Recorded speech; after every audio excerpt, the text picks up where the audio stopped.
In today's episode, we're going to focus on three specific characters from season 3 of Stranger Things. We're going to look at Will Byers and how he tackles trauma and growing up. We're going to look at Dustin Henderson and how separating from his group dynamics really gives him an opportunity to grow and mature. And finally, we're going to look at Steve Harrington and how life after high school, he's having difficulties finding his identity and role outside of the subculture of high school life. I'm Jonathan Hetterly, a licensed professional counselor, and this is Psych Cinema.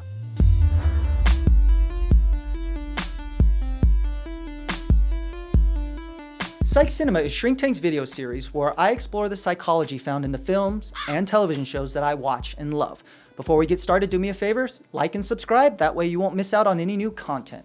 So season 3 of Stranger Things has come out. Most of you by now have watched it. This is a spoiler alert. I really am not going to go too into detail about spoilers, but I just want to make sure that I'm just going to talk freely about these three characters. So if you haven't finished the series yet, pause, go watch the remaining episodes you have, and then come back and check out my deep dive here on Psych Cinema. Be sure to also check out my review and some of my thoughts of why I found the show kind of frustrating this season. But the three characters that I'm going to focus on today, Will Byers, Dustin Henderson, and Steve Harrington, they were really high points of the season for me. And that's really why I want to focus on their arcs as season 3 goes along. And in a number of ways, they represent different ways that each of these characters is dealing with change and growing up. And really at the heart of Stranger Things is that adolescent teenage years and how friendship and adventure and the fears and anxieties about adulthood haven't really crept in yet. But when we think about those characters from season 1 to season 3, we really get to see how they're growing and maturing, or lack thereof. Because when you look at Will Byers, who Will really has gone through the ringer for the first 2 seasons of Stranger Things, this is the first time really where the impact of the Demogorgons really isn't overwhelmingly influencing his agency and his decision making throughout season 3. But we see that he's just a little bit off or outside of the regular group norms of his friends. Whereas when you see Mike and Lucas focused on girls, and Dustin even is in some ways, even though his girlfriend is in Utah, you see Will really not showing that much interest in that. And in a number of ways, he's really wanting to stick to the way their friendship group has always existed. And he's getting a lot of pushback because other people are just naturally changing, growing up, or finding other people that they're connecting with. And you see this come to a head when Will just kind of loses it when he's trying to start a campaign with Dungeons and Dragons. And it's only then that Lucas and Mike realize that Will is desperately clinging to the past. And this makes a lot of sense when you think about what has happened in the first 2 seasons. You know, Will really has been robbed of a lot of the childhood that his other friends haven't. Like, they've actually probably grown and developed resiliency and courage and discovered a lot of things about themselves through the first 2 seasons, whereas Will has lost that time. And in some ways, you might say he's just sort of like clinging to homeostasis. He wants things to stay the way that they are, the status quo, even though 2 or 3 years have passed. But in other ways, he might be struggling with arrested emotional or psychological development, where there's age regression. You see how even he dresses up as a wizard, and there's just an element that when you think about where his other peers are, he seems to be acting younger and clinging to the past. But that makes a lot of sense in terms of the psychological trauma that he's probably endured and that period of time that he's lost during these formidable years where the rest of his friends have continued to grow and evolve and change. But you even see Dustin's change to be slightly different because Dustin goes away for the summer to a camp, and when he comes back, in a lot of ways, there's a lot more confidence and there's a lot more individuation or individualism that you see through Dustin, whereas Mike and Lucas are really paired up with the larger group. And I think one of the things that we're realizing about Dustin is that of all the characters, he really represents optimism and self-belief and self-determination. And so even when his friends just continually shoot down the possibility that Dustin has a girlfriend, that Dustin has an attractive girlfriend, a smart girlfriend, that he he has this self-belief that and this optimism that he doesn't need to necessarily convince them, because he's starting to get his own sense of self apart from the group. He's not looking for Mike or Lucas or Will to validate what his experiences are.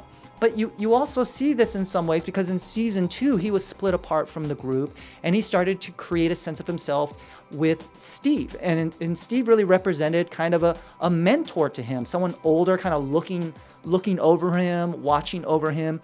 And in this season, you sort of see the tables turned with that. Not only does he kind of become an equal to Steve, but he also kind of mentors Erica, Lucas's younger sister, in a number of ways. And again, there's such optimism, there's such positivity that comes from Dustin, that even when Erica pushes back that she's not a nerd or she's not a geek, Dustin really convinces her of all these things that she has in common with that, and he celebrates it rather than putting her in his place. So there's something, again, to be said about Dustin kind of finding his own way apart from the group and seeing what kind of role and contribution that he can provide in other people's lives. In a lot of ways, that's what Steve provided to him in season 2. And then let's look at Steve. And Steve, in this season, you sort of see him grappling with a crossroads in a lot of ways, that he's graduated high school. He's around a character, Robin, that he went to high school with, and she is constantly kind of reminding him of what he acted like and what he represented during the high school years. And there's this huge contrast of the popular, image-focused Steve Harrington that you see in the series in season 3, wearing a sailor suit, kind of an embarrassing or demeaning sort of costume for work. And you see Steve recognizing that if things had played out the way that he envisioned or that he hoped, he'd be off at college right now instead of working at the mall food court. So he starts to grapple and grasp with changing and growing up in a way that he's had a lot of adversity and setback. So what you see with Steve is really kind of coming terms to things that are more valuable, important outside of more of the posturing that high school guys or high schoolers can do in general, or clinging to reputation and status that you had when you were younger. When I was watching Steve this season, I kept thinking about that iconic Bruce Springsteen song of the 80s, Glory Days, where someone kind of feels like they've peaked early on in life, and the only source of comfort that they get in life is thinking back to the good old days in a way to kind of deal with the present ills or frustrations. And that's really where Steve finds himself. He finds himself at a crossroads, figuring out what type of person he wants to be, what type of friends that he'd want. I mean, even Robin kept ribbing him about like all these kids that would come around and talk to him. He's constantly striking out with girls that are his peers, that he thinks are popular or that are attractive. And in some ways, he even kind of starts to see the inner beauty of Robin and recognize some of the traits and characteristics that he really values. Even if Steve and Robin don't end the series in a romantic relationship themselves, it's a deeper friendship. So you start to see Steve in a lot of ways have greater insight in himself and more optimism that whatever that next chapter in his life, he's going to be able to tackle it rather than continue to try to live in that very fabricated subculture of teenage popularity and image-conscious awareness. So those are the 3 characters that I really wanted to focus on today, and I thought that they really encapsulated the heart and the charm of season 3 of Stranger Things. But what about you?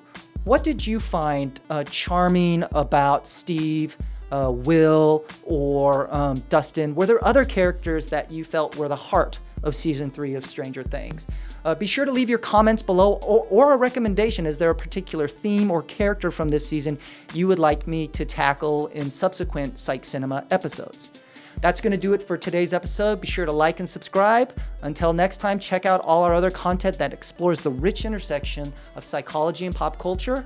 I'm Jonathan Hetterly, and thanks for watching. We'll see you again soon at the movies.